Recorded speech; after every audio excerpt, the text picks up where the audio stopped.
श्रीमद्भागवत पुराण षष्ठ स्कंद 16वां अध्याय चित्रकेतु का वैराग्य। श्री भगवान ने कहा, चित्रकेतु, देवर्षि नारद और महर्षि अंगिरा ने तुम्हें मेरे संबंध में जिस विधा का उपदेश दिया है, उससे और मेरे दर्शन से तुम भलीभांति सिद्ध हो चुके हो। मैं ही समस्त प्राणियों के रूप में हूँ, मैं ही उनका आत्मा हूँ और मैं ही पालनकर्ता भी हूँ। शब्द ब्रह्म, वेद और परम ब्रह्म दोनों ही मेरे सनातन रूप हैं। आत्मा कार्य कारणात्मक जगत में व्याप्त है, कार्य कारणात्मक जगत आत्मा में स्थित है, तथा इन दोनों में मैं अधिष्ठान रूप से व्याप्त हूँ और ये दोनों मुझ में कल्पित हैं। अव्वल अल्लाह नूर ने पाया कुदरत के सब बंदे। एक नूर तेज ते सब जग उपजा, कौन भला कौन बुरा। 53 सोया हुआ पुरुष जिसकी सहायता से अपनी निद्रा और उसके अतीन्द्रिय सुख का अनुभव करता है, वो ब्रह्म में ही हूँ, उसे तुम अपनी आत्मा समझो।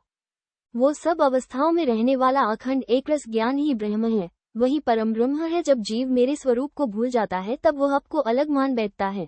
इसी से उसे संसार के चक्कर में पड़ना पड़ता है और जन्म पर जन्म तथा मृत्यु पर मृत्यु प्राप्त होती है। यह मनुष्य योनि ज्ञान और विज्ञान का मूल स्रोत है।